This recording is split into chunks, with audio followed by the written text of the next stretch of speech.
Sunkios varžybos, rezultatui esant 2-0 kaip ir buvo sudėtinga, bet labai puikiai iškovota pergalė. Jūsų komentaras. Rungtynės tikrai buvo, aš nepamenu, kada Jonavoj buvo tokio aukšto lygio rungtynės, kada buvo tokio aukšto lygio žaidėjai, tiek varžovų komandoje, kaip tas Brazilas Alisonas ir pas mus, pavyzdžiui, kaip Papečkys ar Bezikornovas. Tai čia tikrai yra aukščiausio lygio žaidėjai, kurie ir nesenai dar žaidė aukščiausio lygoje. Ir žiūrovam tikrai buvo šiandieną ką pažiūrėti, pamatyti. Numatyti rungtynės visą laimę, kad mes greitai įmušėm tą vieną įvartuką. Jeigu mes būtume išėję pirmą kėlinį pralaimėję 2-0 ir išėję Rūbinę, būtų šiek tiek sudėtingiau. Būtų aistrų daugiau, būtų tokio gal nepasitikėjimo, nusivylimo daugiau. Bet tas įvartis buvo fantastiškas. Galiu pasakyti, jau kelintas rungtynės, labai man patinka Albertas Ramonas. Tikrai žaidžia kaip kraštinis saugas. Vat matėt, jeigu nesužaidžia Mockus, aš jau kelintas rungtynės matau, kad jis nesužaidžia. Aš visiems daviau, gan ilgai daviau žaisti, laukiau, kol jis pradės. Šiandieną jau nebeiškenčiau ir išleidau anksčiau Ganusauską. Manau, kad nebuvo tai klaida, jūs puikiai matėt, kaip jis irgi vaikinas tikrai davė naudos.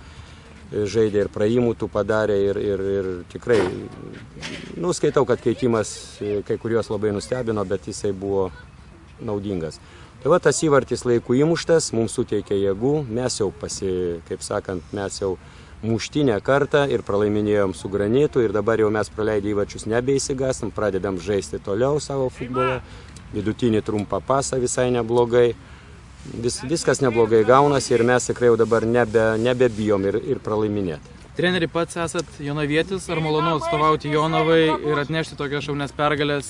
Ką manote apie jonaviečių tokį šaunų palaikymą? Jonaviečių palaikymas puikus. Šiandieną gal tikėjomės visi daugiau truputėlį žiūrovų, bet matyt oro sąlygos išgazdino. O gal ir ta data rugsėjo 1 tokia yra. Mes galvom, kad visi sugrįž, bet visi sugrįžo ir su vaikais paskutinę, kaip sako, atostogų dieną norėjo praleisti kartu ir galbūt tikrai tie žiūrovai, kurie neatėjo šiandieną, daug prarado, aš manau. Ir kai jie sužinos iš kitų, kas čia dėjosi, tai jie kitoms rungtynėm, aš manau, rinksis tikrai. Bet, kaip aš minėjau, matot, Palanga ir brazilus kviečiasi, ir azerbaidžianiečiai žaidžia, ir visi žaidžia, visų prašo pagalbos. Man atrodo, mes su jonaviečiais, jauniais, kurie išeina, jaunimas tikrai negadina žaidimo ir mes džiaugiamės, kad pas mumis susibūrė tokia komanda ir kai juos pakeis vien jonaviečiai, tai bus tada fantastika. Liko 8 varžybos iki čempionato pabaigos, turime 7 taškų pranašumą prieš varžovus, liko nedaug. Ar užteks jėgų? Ar jėgų užteks, aš šito negaliu pasakyti. Benas Pietinis išvažiuoja į akademiją mokytis. Prarandam dar vieną žmogų. Aš su juo kalbėjau, prašiau, sakiau, kad viską daryk, kad atvažiuotum, nes esi mūsų komandos narys. Tai nežinau, ar jis bus.